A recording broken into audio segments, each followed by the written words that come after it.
All right, welcome to another episode of Football Queens podcast, a podcast where we discuss everything women's football. And my name is Merem Samuel. In this episode, I shall be talking about the friendly rivalry in women's football, the unfairness of the playoffs in the Division 1 Feminine to the team that finishes first in the regular season. And of course, I will also be previewing the WSL title race. Chelsea and Manchester City are battling this one out for who will become the champions of the league right there in England. All right, so stay locked. First of all congratulations must go to the way of Manchester United for becoming the new FA Cup champions. Yes, they did the job. 4-0 against Tottenham Hotspur. It was a one-sided affair on Sunday at Wembley Stadium. Manchester United are now the champions of the FA Cup, and they did that in fine fashion. And just so you know, this FA Cup title is their first major honor ever. The end of this month will make it their 5th anniversary. Talking about Manchester United, and they've recorded their first major honor in their 5th year of existence. So kudos to Manchester United. Let me quickly point out that since 2014, 29 successive trophies in English domestic women's game have been lifted by 3 teams. Only 3 teams since 2014 have been winning titles in England, be it the WSL title, be it the County Cup, the League Cup that is, be it the FA Cup or the Community Shield. Only 3 teams have been winning these trophies since 2014. In the last 10 years, 29 trophies, 3 teams. Arsenal, Man City, and Chelsea. Arsenal have won 6 out of those 29. Man City have won 8 out of those 29. And Chelsea, 15 out of those 29. So in the past 10 years, no other team in England have been able to win major honors apart from these 3 teams. But on Sunday, Manchester United ended that long stretch of dominance after they defeated Tottenham Hotspur 4-0 at Wembley Stadium. Elatun got the first goal. Beautiful strike. She took off the defender, sweep her away, and it was a quality effort that landed in the back of the net to get United 1-0 up in that game. And in the second half, quick goals from Rachel Williams and Lucia Garcia put United 3-0 up. The third goal was shambolic display from Tottenham's goalkeeper Spencer. She literally passed the ball to Lucia Garcia, who just netted home. And minutes away from that, Lucia Garcia made it a second and United's 4th in that game. And it finished that way, 4-0 in favor of the Red Devils. My first talking points will be coming out from this Man United versus Tottenham fixture. So, before the game, a photo of Arsenal midfielder Kyra Cooney-Cross was seen on social media at Wembley Stadium wearing a Tottenham Hotspur scarf in support of Tottenham. Now, the major narrative is that she was there to support her best friend and national team mates. Talking about Charlotte Grant, who plays for Tottenham Hotspur. But then Arsenal fans were not having it. They were like, how will you come out in public to show support to Tottenham Hotspur, knowing the rivalry that exists between these 2 clubs? Arsenal and Tottenham do not see eye to eye. In fact, there is a day set aside for Tottenham Hotspur fans whenever it is officially declared that they will finish ahead of Arsenal in the Premier League table. That's for the men's side, right? So Arsenal fans were not having it. Like, why is it that our player will be supporting our strongest rival, our closest rival, Tottenham Hotspur, for any reason?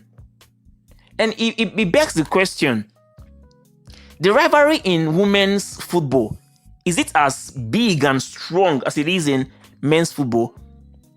From what I've seen so far, I don't think it's that big. When it comes to the men's football, we know the rivalry that exists between Barcelona and Real Madrid. Case in point, Luis Figo, when he was transferred from Barcelona to Real Madrid, Barcelona fans hated on him. You get? There's this strong rivalry that exists between Barcelona and Real Madrid. They don't see eye to eye. There are other rivalries like that. The Milan rivalry between Inter Milan and AC Milan, both teams from the same city. They don't see eye to eye. And other rivalries like that, United and Liverpool, United and Man City. These rivalries exist in football. Rangers and Celtic in Scotland. There are so many rivalries like that. Fans of these clubs do not see eye to eye. But Kyra, she was all out to support Tottenham Hotspur in a final that Arsenal are not playing. It's crazy. And like I said, I don't think the rivalry in the women's sports is as big as it is in the men's sports. Because these girls, these ladies, they are friends with each other off the pitch. And for some reasons, I don't know if they are not professional enough to draw the line. As an Arsenal player, I don't expect you to openly show support to Tottenham or any other club in the WSL. I don't expect you to do that. But then Kyra did that. Is it a case of the women's sports not getting to that height of professionalism, or that the rivalry in women's football is just weak? I don't know. I mean, you're listening to me right now. You can answer that question. You can answer that. But that's what happened over the weekend. Kyra Cooney-Cross was seen at Wembley Stadium with Tottenham Hotspur scarf around her neck in support of Tottenham Hotspur. Moving on away from England, let's head straight to France. Yes, let's head straight to France. And let me tell you that the D1 Akema playoff games happened over the weekend. Lyon defeated Stade Reims and PSG defeated Paris FC in that Paris derby. 2-2 it finished in regulation time. But then on penalties, PSG won 5-4. So it's now the battle of who will be the champions of France between PSG and Lyon, the two biggest side in France at this point in time. And we've seen it's a familiar fixture, it's a familiar game. We even saw this game some weeks ago in the UEFA Women's Champions League with Lyon coming top in that one to set up a final between themselves and Barcelona. But then I find the idea of playoff games in France unfair. Unfair to the team that finishes first in the regular season. And this is what I mean. Lyon finished 11 points ahead of PSG in the regular season. Yet, they are still subjected to play playoff games to decide who will be the champions. This is a league.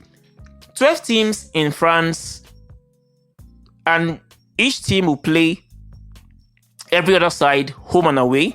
It's 22 league games, just like we have in the WSL. But for some reasons, those 22 games are not enough to decide who will be champions. So, after the 22 round of games, Lyon finished as the first place team with a whopping 11 points ahead of second place PSG. But the rule in France states that the first four teams will have to play another set of games among themselves called playoff. 2 rounds of games, that is, to decide who will become the champion. Which means there is a possibility that the team that finishes first, in this case Lyon, may not be the champion of France after being 11 points ahead of the second place team. So let's imagine a scenario. Hypothetically, let's imagine that on over the weekend, Lyon lost their match to Stade Reims. It looked very unlikely, but let's just imagine that happened. What that means is that Lyon will not be champions of France even after they finished first in the league. It's crazy. It's crazy. I never, that idea never sat well with me. Or even now, as we now have the finals between PSG and Lyon. Let's imagine that on the final day, PSG defeats Lyon. So it then means that Lyon will be champions. PSG rather will be champions over Lyon, who are 11 points behind them after 22 games. I mean, it's crazy. And that is why the idea of the playoffs in the championship in England has never made any sense to me.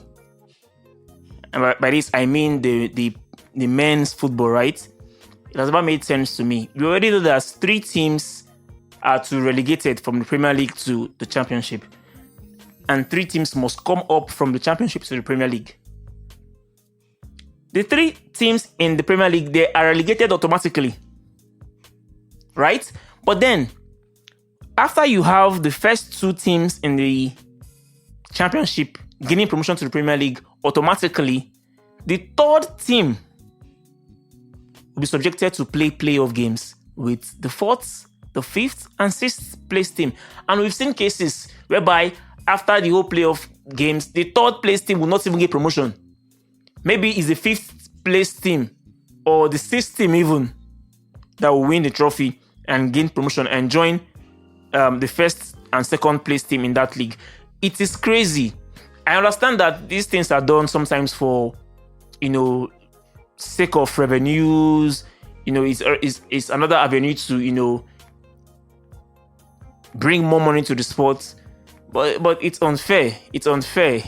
If 3 teams are going in promotion from League B to League A, it only makes sense that the 1st place, 2nd place, and 3rd place team gain the promotion. So come this Friday, if PSG win Lyon, they will be champions, and Lyon will have to deal with it. We have to just deal with it. But then I still think it's unfair. It's unfair. Okay, so that's out of the way. That final will be played, like I told you, on the 17th of May, this Friday, the same day that FIFA will announce the host of the next FIFA Women's World Cup 2027. And of course, like I told you in the previous episode of the podcast, the Genesis, that we have 2 candidates contesting for the right to host the World Cup. Brazil on one hand, and of course we have the joint bid of Netherlands, Germany, and Belgium. They are bidding to co-host the World Cup, just like we saw in the last edition when Australia and New Zealand hosted the World Cup. I think Brazil are in pole position to host this World Cup. And let's just see. Maybe it will come to pass that they will host the World Cup. I would really love that to happen. Brazil hosting the World Cup. So that's about it. Let's come back to England quickly. And let's talk about the WSL title race. It's all going down this weekend on Saturday. All 6 fixtures will go down the same time simultaneously on Saturday. Chelsea will be playing against Manchester United. Wow. In their final game. And of course, Man City will be playing against Aston Villa. Very crucial games. Chelsea, they have an outstanding game that they will play against Tottenham Hotspur on Wednesday. And if they win that game, it will put them in a very good place. that it means that they will be tied on points with City heading over to that last game. Chelsea have two big fixtures. In the last two games, they will be playing Tottenham Hotspur and Manchester United, two FA Cup finalists. Both games are must win for Chelsea. City have a lesser task. Just one game against Aston Villa, which looks likely for them to win. But Chelsea will come up against two strong oppositions. FA Cup finalists, Tottenham on Wednesday, and Manchester United on Saturday. Big games. It's going to be tough. But then, whatever happens on Wednesday between Chelsea and Tottenham, the title will be decided on Saturday. So it's big. All eyes on Saturday. Let's see who will be the champions of England. Will it be Chelsea for the 5th consecutive time? Or maybe City will just snatch this one away from Chelsea. Let's see how it goes. It's going to be very, very interesting. But the nominees for the Barclays WSL Player of the Season is out. Lauren James of Chelsea, Khadija Bonny-Shaw of Man City, Niamh Charles of Chelsea, Kyra Keaton, best goalkeeper in the league, 9 clean sheets. She's up for contention for this prize. We also have Grace Clinton of Tottenham Hotspur, Jutta Rantala of Leicester City, Elizabeth Telland of Brighton, and of course, Lot Uben-Moy of Arsenal. 8 nominees going into the last round of games in the WSL. Who will be the most valuable player this season? Will it be Lauren James or Khadija Bonny-Shaw? We should make it 2 out of 3. You know, we have FWA Player of the Year, that's for the Football Writers Association. We have the Barclays WSL Player of the Year, the one that the organizers of the league gives to players, and then we have the PFA Player of the Year. So Khadija already has 1 out of 3. We should make it 2 out of 3.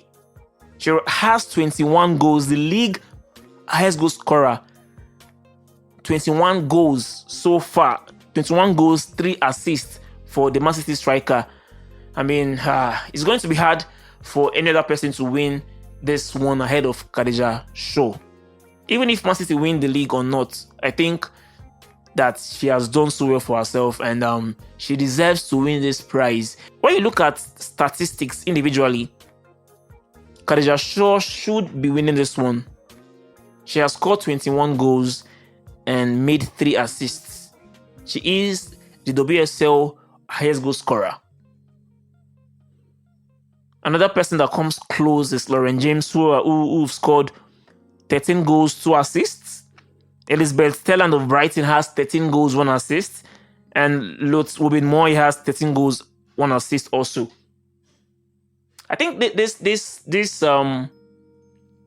player of the season will be determined by whoever wins the WSL. If it is Chelsea, Lauren James will have a big claim. We have a big claim to the prize. But personally, if you ask me, whether City wins the WSL or not, Khadija Shaw should win this prize. She has done so well this season. But let's see how it goes. All of this will be unraveled by next week after the end of the WSL. We'll get to find out who the best player of this season will be. And also for the manager of the season, 3 managers have been nominated for this one. Matt Bird of Liverpool, Emma Hayes of Chelsea, and Gareth Taylor of Manchester City. Tough one. It will be between Chelsea's Emma Hayes and Gareth Taylor of Man City. Yeah, it's going to be between both of them. I don't see Matt Bird winning it at all. Yeah, it's just between Chelsea, Emma Hayes, and of course, Man City's coach, Gareth Taylor. All right. So that's about all I have for you in this particular episode. But then let's move straight to the Queen of the Week segment. Yes, before we say arrivederci. Queen of the week for this week is no other person than drumroll Mary Epps. Yes, Mary Epps is our queen of the week. The Manchester United goalkeeper Mary Epps, she is our queen of the week. It was a great week for her. First, she received MBE honor from the royal family, and then it was a beautiful end to a fantastic week for her when she lifted the FA Cup title against Tottenham Hotspur. She kept a clean sheet in that game and she won her first FA Cup title. So all congratulations must go to her for being the queen of the week right here on Football Queens podcast. It was a good week for her. So shout out to Mary Epps. And on that note, we've come to the end of this week's episode of the Football Queens podcast. You can go follow us on Twitter @_Football Queens, @_Football Queens, and let's interact. Okay, so that's it for this week. Catch you some other time later. My name still remains the same, never changing, never aging. M to the E to the REM, Merem Samuel. Arrive, Dechi.